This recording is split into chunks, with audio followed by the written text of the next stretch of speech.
dari menteri ke menteri pemuda selalu janjinya perbaikan dan sebagainya, tapi sampai sejauh ini belum kelihatan tanda-tanda membaik juga. Nah, bisa nggak sih Indonesia itu menjadi yang terbaik setidaknya di Asia Tenggara lah sepak bolanya gitu. Gimana cerita latar belakangnya Ketua Umum Partai Golkar Pak Airlangga Hartarto mengusulkan menjadi menteri di antara tiga nama waktu itu, kemudian yang dipilih oleh Pak Jokowi, Kak Dito. Gimana? Menurut Kak Menteri, di antara sekian tokoh yang disebut potensial sebagai capres, mana di antara mereka yang bisa dianggap mewakili atau mampu atau punya komitmen untuk memperjuangkan aspirasi kalangan muda, milenial dan generasi Z? Ya pasti Pak Airlangga Hartarto. Tokoh lain yang potensial untuk jadi cawapres, tokoh muda. Pak Prabowo chemistry-nya kalau dengan Pak Airlangga juga kuat ya. Iya kan? Jadi pertahanan kuat, ekonomi bangkit. Cocok ya.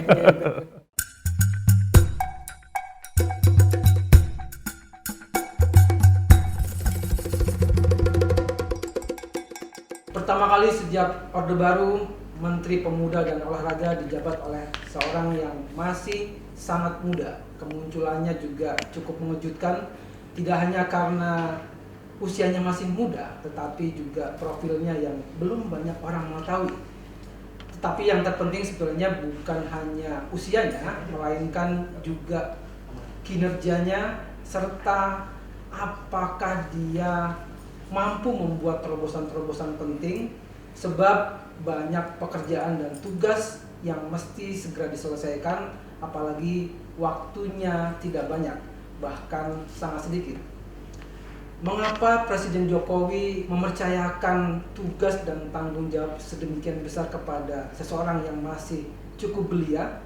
Apa keistimewaan dan gagasan-gagasan barunya untuk memajukan dunia olahraga dan kepemudaan Indonesia?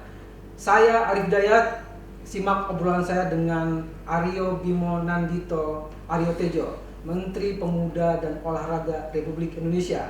Gimana perasaannya setelah sebulan ya? Sebulan pas hari ini. Sebulan pas. Betul. Waktu itu dilantik tanggal 3 April, hari ini 3 Mei. Kita wawancara 3 Mei.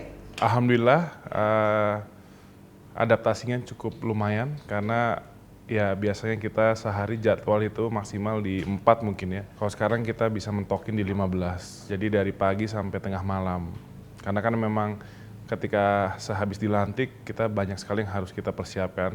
Salah satunya kontingen SEA Games yang baru kemarin banget kita lepas bersama Presiden Joko Widodo. Tentu kita akan ngobrol soal dunia olahraga dan kepemudaan, Kak Menteri. Cuman saya secara personal masih cukup penasaran gimana cerita latar belakangnya Ketua Umum Partai Golkar Pak Airlangga Hartarto mengusulkan menjadi menteri di antara tiga nama waktu itu, kemudian yang dipilih oleh Pak Jokowi, Kak Dito. Gimana? Ya yang pasti untuk proses sebenarnya saya juga tidak bisa mengetahui secara utuh ya.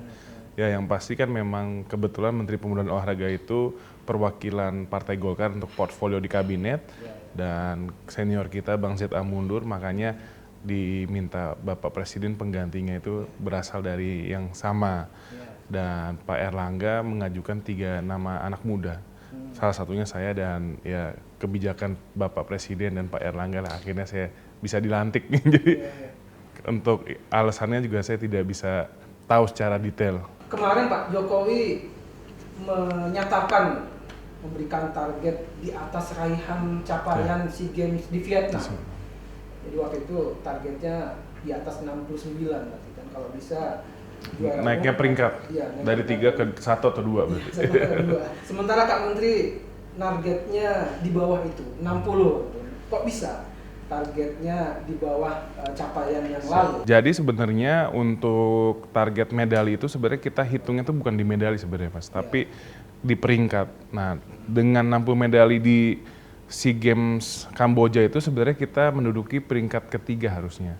Ini matriksnya berubah itu karena cabang-cabang olahraga yang dipertandingkan itu berubah dari yang di Hanoi dengan di Kamboja. Dan memang ada 6 cabang olahraga di Hanoi yang tidak dipertandingkan, dan itu 6 cabang yang menyumbang 39 medali emas ke Indonesia saat Hanoi kemarin. Jadi memang ini matriks yang berubah, strategi juga berubah, dan kontingen memang naik karena dari 6 cabang olahraga tersebut kan individu semua tuh, menembak, manahan, dan sebagainya.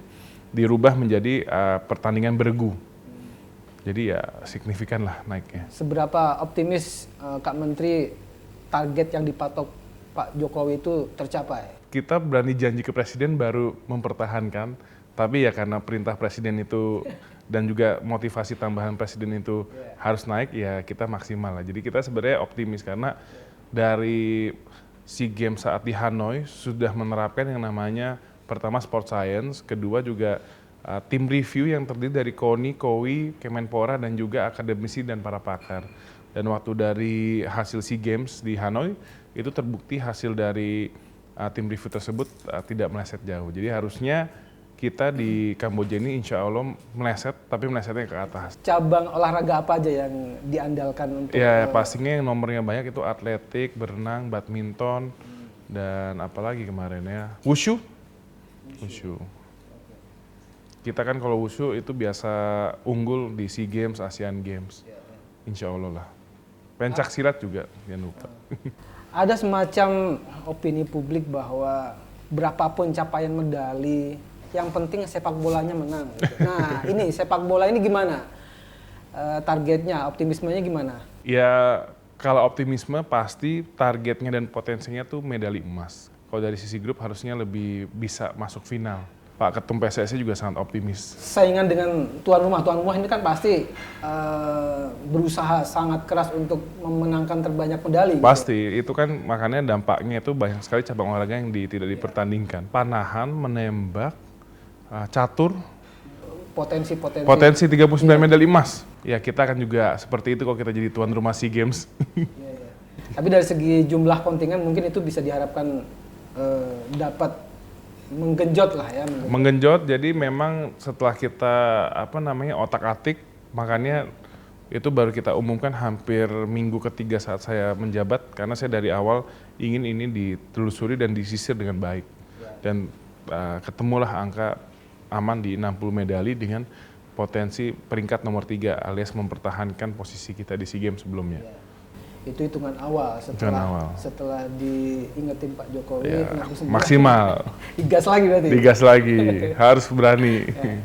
Nah, untuk persiapan agenda berikutnya yang lebih besar, Asian Games dan Olimpiade gimana? Ya, apa yang jadi, sedang dipersiapkan? Untuk Asian Games dan Olimpiade khususnya kan sudah ada namanya desain besar olahraga nasional, di mana itu udah jangka panjang, dan sekarang cabang-cabang olahraga yang potensi masuk di Olimpik khususnya itu sudah melakukan tryout di luar negeri dan juga training center juga. Jadi memang ini persiapan jangka panjang. Apa targetnya dan atau kendala-kendalanya yang sudah dilihat sejauh ini? Sementara belum ada kendala sih, dan sekarang dalam tahap persiapan maksimal, dan harusnya kalau di Asian Games atmosfernya lebih baik dibanding SEA Games. Dan itu kan Asian Games itu yang mempengaruhi perolehan kita masuk ke Olimpik, makanya memang itu kita juga akan lebih maksimal dan persiapannya lebih matang. Dan kalau di SEA Games itu kita memang 70% itu, hampir 70% itu atlet-atlet junior, di mana mayoritas pelajar dan mahasiswa. Jadi itu memang, ya ini dalam rangka kita memberikan pendidikan dan pengalaman bagi anak-anak muda juga. Mengenai agenda lain yang terdekat, World Beach Games, yang beberapa waktu lalu sempat muncul letupan polemik karena dikhawatirkan ada timnas dari negara Israel yang ikut, dan dikhawatirkan juga akan terjadi penolakan seperti sebelumnya. Apa yang sudah dilakukan? Ya, seperti kita ketahui kan udah ada pertemuan antara saya dengan Ketua NOC Raja Sabta Oktohari dan Gubernur Bali Koster, dan semua berjalan lancar, ada yang kesepahaman, dan kemarin 28 April sudah terlaksana adanya Chief the Mission meeting di Bali yang dihadiri oleh seluruh negara peserta. Jadi insya Allah tidak ada polemik. Itu sudah fix Israel absen? Nampaknya absen ya, karena kemarin dia tidak hadir dan tidak ada konfirmasi atas keikutsertaan. ketidakikutsertaannya itu menurut rumor yang beredar ada deal-deal politik tertentu gitu. Belum tahu alasan teknisnya apa, tapi ya mungkin mereka juga melihat penolakan juga kali ya menjadi dasar, tapi ya kita juga tidak bisa berasumsi juga. Nah, kita sekarang beralih ke dunia sepak bola. Ini olahraga yang paling favorit di dunia termasuk di Indonesia, tetapi paling rumit dan paling banyak masalah gitu. Dari menteri ke menteri pemuda selalu janjinya perbaikan dan sebagainya, tapi sampai sejauh ini belum kelihatan ada tanda-tanda membaik juga. Nah, Kak Menteri gimana komitmennya atau strateginya untuk benar-benar mewujudkan perbaikan dalam dunia sepak bola di Indonesia? Ya, memang jika kita bicara sepak bola itu kan sebenarnya saya sebagai Menteri Pemuda dan Olahraga juga harus bersikap adil ya Mas. Karena cabang olahraga di Indonesia ini tidak hanya sepak bola, tapi memang animo dan antusiasme masyarakat dengan sepak bola ini sangat tinggi. Jadi kalau yang saya lihat memang celah dan juga tanda kutip kekosongan yang harus diisi di sepak bola hari ini adalah liga yang dini, usia dini, dan jenjang liganya ini harus benar-benar dibikin seprofesional mungkin. Dan ini nampaknya menjadi fokus utama PSSI di era yang baru ini. Jadi mungkin ya sebelumnya fokusnya hanya di liga profesional dan liga senior. Nah, liga usia dini ini akan dikencangkan. Dan itu menurut saya menjadi roadmap yang bisa membuka potensi baik untuk bola ke depannya. Tapi ini bukan pekerjaan yang singkat. Karena ini bisa 10-20 tahun ke depan. Semoga ini menjadi konsistensi PSSI untuk ke depannya. Jangan nanti ganti pemimpinnya jadi ganti roadmap-nya lagi kan. Ada semacam harapan dari publik, bisa nggak sih Indonesia itu menjadi yang terbaik setidaknya di Asia Tenggara lah sepak bolanya gitu? Sebenarnya jawabannya pasti bisa. Karena yang dibutuhkan tadi itu sebenarnya konsistensi dan juga fokus. Itu menurut saya dua kata paling penting. Sejauh ini nggak fokus dan nggak konsisten berarti? Ya bukan, tadi yang saya bilang mengenai di usia dininya ini kan selama ini belum terpusat, terfokus. Jadi masih SSB kita banyak, tapi untuk secara liganya itu belum tertata dengan rapi. Nah ini memang yang menjadi salah satu fokus utama dari Pak Erick Thohir tuh untuk menggalakkan di usia dini ini untuk bolanya. Nah, beberapa waktu lalu PSSI membentuk Satgas anti pengaturan skor.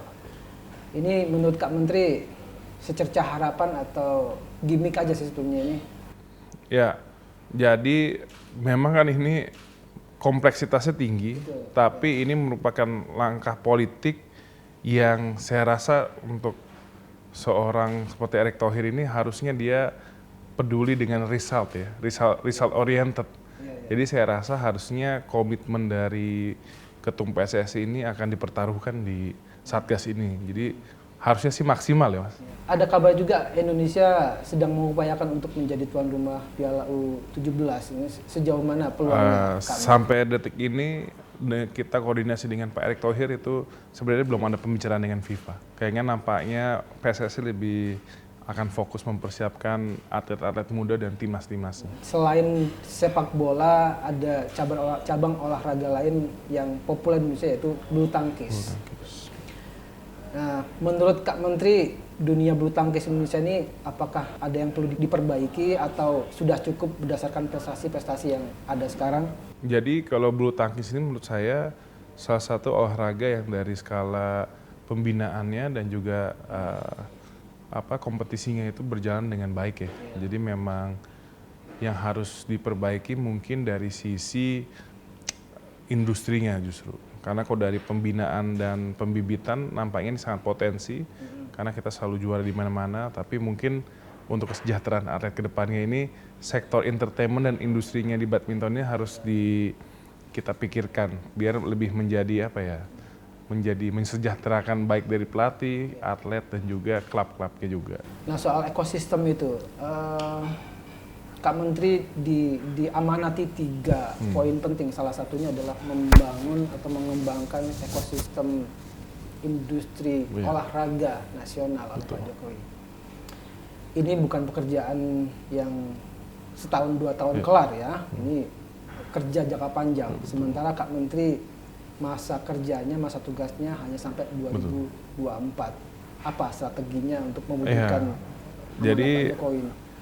Maksudnya itu kan kita ingin dari olahraga ini bisa melahirkan dan juga memberi dampak secara ekonomi, khususnya nantinya bisa turun lagi kepada UMKM di Indonesia. Jadi olahraga ini bisa menghidupi olahraga sendiri dan juga bisa memiliki dampak menghidupi masyarakat luas. Nah, jadi yang kita akan lakukan di waktu yang pendek ini adalah dari saya dilantik memang kita sudah langsung banyak mengundang dan komunikasi dengan beberapa pembesar sport industri yang contohnya satunya Microsoft lah. Itu juga udah kita komunikasi dan ini kita dalam rangka mempersiapkan mengadakan Sport Industry Summit di Indonesia yang rencananya dilakukan tahun ini, yaitu mempertemukan semua operator liga asing, tim asing, terus pakar-pakar asing dengan mempertemukan stakeholder lokal kita. Jadi kita akan mengejar adanya transfer knowledge dan juga kerjasama agar bersama-sama menghidupkan ini roadmap olahraga ini sebagai pondasi ekonomi juga.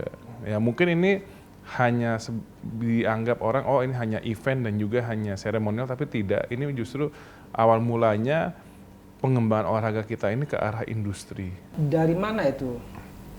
Dari sekedar event kemudian diharapkan menjadi semacam sistem ekosistem industri olahraga. Jadi kan kita mengajakkan program event tersebut sebenarnya lebih langsung kepada pertama ya tanda kutip business matching dan juga transfer knowledge, dan juga ini kita memang menawarkan komitmen-komitmen kepada lembaga-lembaga dari luar negeri yang sudah matang ya, seperti NBA, seperti ya liga-liga Spanyol yang datang ini untuk memberikan ya membantu kita untuk lebih mengkomersialkan. Selain yang disebutkan tadi kayak NBA, kemudian liga di banyak kan tenis juga, kita juga sekarang udah banyak pihak-pihak yang kita invite. Jadi cabang olahraga yang kita fokuskan tuh tidak hanya bola atau basket, tapi kita berusaha maksimal di seluruh cabang olahraga yang memiliki potensi. Ada fokusnya nggak? Misalnya, ini cabang olahraga yang kita dahulukan untuk, ini paling banyak menghasilkan cuan nih kira-kira gitu. Pasti kita nanti akan ada klasifikasi mana yang paling bisa short term, mid term, dan long term. Pasti ada. Kalau di yang jangka pendek yang paling siap kan di Indonesia itu ya bola, basket, volley, badminton, tenis, pingpong, ya mid term swimming, atletik, menembak, sepeda. Gitu. Kalau yang long term yang lebih kurang terkenal lah. Tapi kita cari ada potensinya. Justru yang kurang terkenal itu yang klasifikasinya long term berarti. Long term, karena kan itu berarti kan peminatnya dikit. Peminatnya dikit. Dan mungkin karena peminat dikit selama ini orang belum melihat cabang olahraga tersebut sebagai tujuan. Gitu. Kalau di Asia Tenggara atau di Asia lah yang sudah bisa dijadikan contoh industri olahraga yang bagus apa di mana? Asia Tenggara kita bisa melihat mungkin ke Thailand ya. Thailand bisa, dan Singapura kalau Singapura itu secara kualitas tapi secara massa tidak bisa dijadikan acuan. Tapi kalau negara-negara yang lain sebenarnya lebih kepada masih fokus tanda kutip pemerintahnya masih ke arah burning money buat prestasi ya. Nah, itu targetnya sama, mungkin di Indonesia juga awal-awal 5-10 tahun ke depan juga burning money gitu ya. Berapa lama kira-kira? Kalau yang cabur-cabur tadi saya bilang short term itu sih dengan sentuhan-sentuhan knowledge dan kolaborasi saya rasa nggak lama ya. Oke Kak Menteri, sekarang saya mau beralih ke tema politik. Kak Menteri diusulkan oleh Partai Golkar untuk menjadi menteri. Wakilnya Golkar lah di kabinet. Rasanya nggak mungkin kalau nggak ada pesan khusus atau amanat khusus dari Ketua Umum. Apa itu? Sebagai menteri? Ya, sebagai menteri. Pesan khususnya sih Ya kebetulan saya sebelum jadi menteri kan saya ikut beliau di Kemenko Ekonomi ya. Jadi pesan beliau cuma simpel sebenarnya. Kerja benar, contoh saya selama saya memimpin Kemenko Ekonomi dan harus profesional. Karena menurut beliau dengan kita kerja benar sebagai menteri, ya otomatis kan nanti ada resultnya dan orang melihat track record dan integritas kita yang otomatis nanti juga berdampak ke partai kita juga. Jadi tidak ada pesan khusus harus mikirin programnya yang elektoral partai, tidak. Kalau Pak Erlangga Hartarto ya memang tipikal orang yang negarawan. Dua menteri pendahulu Kak Menteri ini punya bermasalah, tersandung kasus hukum. Semua orang tahu dan ini menjadi presiden buruk di kementerian ini. Sejauh mana Kak Menteri berkomitmen untuk tidak mengulangi kasus yang lalu itu? Ya yang pasti ya saya sebagai menteri yang masih sangat muda. Dan ini merupakan sejarah, tadi Mas Arief mengatakan, jadi ini menjadi beban moral secara positif bagi saya, karena saya merepresentasikan generasi saya, dan ini menjadi ujian bagi saya, di mana berhasil atau tidaknya saya ini akan mempengaruhi generasi saya ke depannya untuk di segala sektor. Jadi yang pasti komitmen saya sangat tinggi untuk hal ini, dan alhamdulillah nih waktunya 1,5 tahun ini saya rasa hanya cukup untuk saya buktikan kinerja dan juga selain diri saya juga harus menjaga lingkungan saya. Kadang ada kasus yang sebenarnya kita nggak pengen terlibat atau terjun ke situ, tapi karena sistem kita jadi terkait gitu. Nah, gimana kalau misalnya Kak Menteri menghadapi atau dihadapkan pada situasi seperti ini? Iya, kalau menurut saya sebenarnya yang namanya menjaga pemerintah itu semua rigid ya, semua udah ada aturannya.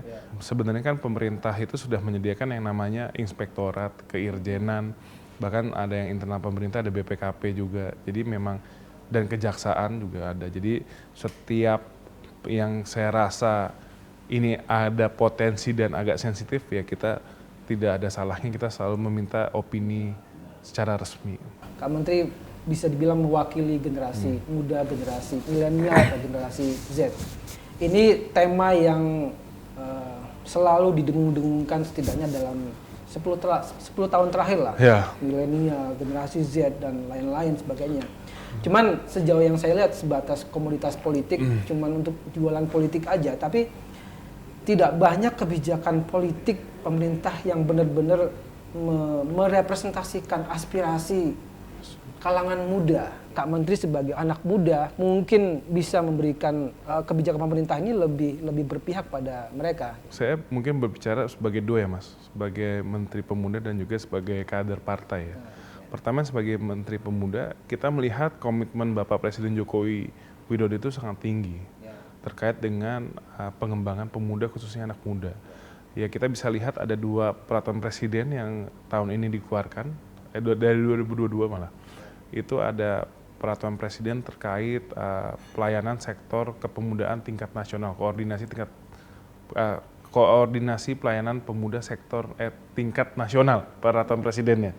Dan juga ada yang namanya Desain Besar Olahraga Nasional, di mana itu Perpres juga, di mana itu prinsipnya itu mendorong sinergitas lintas kementerian dan berbagai sumber budget untuk yang pertama kepemudaan, yang kedua untuk olahraga, yang dimana olahraga itu kan identik dengan anak muda juga. Jadi kita lihat sebenarnya bahwa selain di Kementerian Pemuda dan Olahraga, sebenarnya postur-postur anggaran dan program buat pemberdayaan pemuda itu tersebar di seluruh kementerian yang ada di Republik ini. Jadi sebenarnya dengan Perpres tersebut ini akan menjadi lebih diorkestrasikan dan juga digabung, jadinya akan lebih nampak. Jadi sebenarnya komitmennya itu sudah nyata dan ya terbukti. Dan satu lagi kalau di partai kami di Golkar ya sebenarnya sudah terbukti juga ya Mas ya. Pertama dari 2019 itu 30% calegnya itu syaratnya usia muda. Jadi hal-hal seperti itu didorong buat adanya regenerasi, dan juga kalau di struktur partai juga mayoritas di Partai Golkar sangat didominasi juga anak-anak muda ya, bahkan organisasi pemudanya kan juga banyak. Dan komitmen Pak Erlangga sih sudah tidak perlu dipertanyakan lah terkait generasi muda. Tolong ingatkan kalau saya salah, Golkar masih dianggap sebagai partai tua, partai senior. Karena Golkar itu partai yang paling tua pertama. Jadi saya rasa saya bisa bilang bahwa komitmen Pak Joko Widodo dan Pak Erlangga Hartarto ini kompak lah yang namanya untuk generasi muda. Kembali ke isu tentang yang berhubungan dengan kalangan milenial. Ada satu survei yang menyimpulkan bahwa kalangan milenial itu perhatiannya pertama itu pada isu korupsi, kemudian pada isu lingkungan hidup atau perubahan iklim. Ini kalau korupsi semua orang concern lah ya. Nah, tapi kalau soal perubahan iklim belum banyak kebijakan pemerintah yang intinya ini isu anak muda banget. Betul, nih gitu. Ya. Gimana menurut Kak Menteri? Ya, climate change itu kan sebenarnya isu yang memang sedang digaungkan oleh lembaga-lembaga maupun dunia internasional ya. Nah, itu memang kalau anak muda ini karena informatifnya cepat dan juga memantau perkembangan, jadi otomatis kita itu generasi yang mengikuti perkembangan tidak hanya di lokal tapi di internasional. Jadi kalau saya rasa juga sekarang climate change sudah sering bahkan beberapa kali forum internasional di Indonesia kan membahas isu tersebut. Jadi arahnya juga ke sana, tapi mungkin tidak gaungnya karena ya sebenarnya isu climate change ini masih dibilang bisa niche. Jadi apapun yang dilakukan pemerintah hari ini mungkin belum terdengar, padahal sudah banyak sekali. Berkaitan dengan milenial lagi, ini berkaitan juga dengan menjelang pemilu. Suara atau pemilih muda, pemilih milenial itu hampir 60%. Dan isu-isu di media sosial itu yang paling banyak memainkan itu anak-anak muda. Gitu. Tapi dikhawatirkan tingkat partisipasi anak muda kalangan milenial itu enggak setinggi seperti aktivitas mereka di media sosial, kemudian isu-isu yang mereka mainkan di media sosial dan sebagainya. Program atau strategi untuk meningkatkan partisipasi politik kalangan milenial ini yang jumlahnya hampir 60%, itu besar sekali. Ya, kita juga memiliki tugas untuk meningkatkan literasi dan juga partisipasi generasi muda ini terhadap pemilu ya, khususnya pemilu 2024. Jadi memang kita bekerja sama dengan KPU untuk menyelenggarakan nanti sosialisasi, mengajak anak-anak muda ini untuk mau berpartisipasi untuk memilih. Jadi nanti mungkin banyak sekali tipikal metodenya karena kita kan wilayah kita luas. Ada yang perkotaan, ada yang rural, ada yang juga di alam. Nanti kita akan membagi-bagi sesuai dengan klasifikasi kedaerahan, mana yang paling cocok, ya kita akan mengadakan acara-acara. Kalau di perkotaan kan waktu itu pernah ada namanya seperti Rock the Vote. Jadi itu menggabungkan pendidikan pemilu dengan festival musik. Mungkin nanti juga ya kita juga mungkin bisa mengajak juga para penggiat dan juga organisasi keagamaan untuk ya mengajak para anak-anak muda di lingkungan rumah ibadahnya untuk peduli dengan politik, untuk pemilihan ya, untuk memilih pedesaan, ya itu juga kita kan ada program juga dengan Kemendes, itu juga akan kita fungsikan untuk sosialisasi juga. Jadi banyak sekali yang nanti kita akan klasifikasi dengan masing-masing karakter. Sebagai wakil atau representasi anak muda, juga mantan ketua umum organisasi pemuda di Golkar, gitu, yang intinya naluri atau semangat politiknya sudah berkembang. Gitu. Menurut Kak Menteri, di antara sekian tokoh yang disebut potensial sebagai capres, mana di antara mereka yang bisa dianggap mewakili atau mampu atau punya komitmen untuk memperjuangkan aspirasi kalangan muda, milenial dan generasi Z? Ya pasti Pak Erlangga Hartarto. Itu udah terbukti. Iya. Ketum-ketum partai lain ya yang dudukin yang ngajukan Yeah. Anak muda ada nggak? Untuk jadi Kabinet dong. Benchmark-nya sekarang itu. Apakah sekedar itu patokannya? Ya tidak lah. Yang pasti ya saya mungkin juga bias Mas karena saya mendampingi beliau di Kemenko Ekonomi ya. Yeah. Tapi saya lihat betul bagaimana beliau itu waktu kita dilanda COVID itu bisa walaupun banyak perdebatan ya. Dan saya alhamdulillah mendapatkan pengalaman melihat bagaimana dikala ya kita bisa bilang itu musibah ya. Di mana orang semuanya kan bingung, dunia pun bingung. Apalagi di pemerintahan. Itu saya lihat perdebatan beliau dengan ya bos-bos yang lain ya kan. Dan alhamdulillah walaupun banyak perbedaan tapi akhirnya menyatu dan alhamdulillah hari ini ekonomi kita bangkit, COVID kita alhamdulillah teratasi. Jadi ya dari pengalaman itu dan ya menurut saya itu ujian berat juga, alhamdulillah survive. Oke, itu untuk tokoh capres yang potensial, Pak Airlangga Hartarto lah. Nah, ada nggak tokoh lain yang potensial untuk jadi cawapres, tokoh muda yang potensial jadi cawapres? Ya banyak lah kok itu. Siapa itu? Di antaranya sebut aja. Siapa ya? Ya Pak Airlangga lah pokoknya. Berarti nggak berani nyebut Pak Prabowo. Ya kalau itu kan gitu. Pak Prabowo chemistry-nya kalau dengan Pak Airlangga juga kuat ya. Iya kan? Jadi pertahanan kuat, ekonomi bangkit. Cocok ya. Gitu. Oke, Kak Menteri, ini pertanyaan terakhir. Sejak Kak Menteri dilantik Pak Jokowi dan didengungkan ini menteri paling muda, saya tuh ingat negara tetangga Malaysia. Pernah punya menteri yang cukup muda juga, namanya Syed Saddiq. Saddiq. Kawan saya itu kebetulan. Oh ya? 2018 ke Indonesia datengin acara AMPI dong itu. Oke. Udah berkawan lama. Nah, saya sempat ingat peristiwa kejadian politik waktu itu. Dia punya terobosan yang menurut saya, ini subjektif saya, ini bagus. Dia mengusulkan amandemen konstitusi federal waktu itu yang mengubah usia pemilu di Malaysia dari 21 kalau nggak salah ke 18. Ini seorang menteri yang masih belia, masih sangat muda, tapi terobosannya, gagasannya revolusioner lah.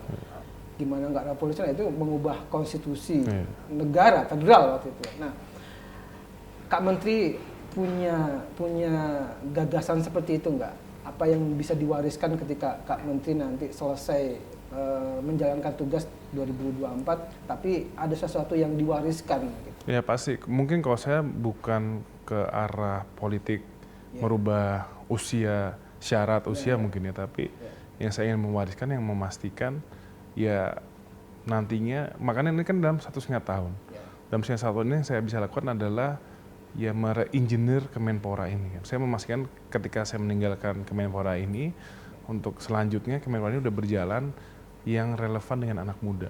Jadi benar-benar Kementerian Pemuda dan Olahraga ini menjadi rumahnya untuk generasi milenial dan Z dan nantinya generasi di bawahnya. Jadi memastikan Kemenpora menjadi apa ya, nantinya garis besarnya anak-anak muda di Indonesia ini bisa menjadikan Kemenpora sebagai rujukan mereka. Itu menurut saya. Seperti apa itu?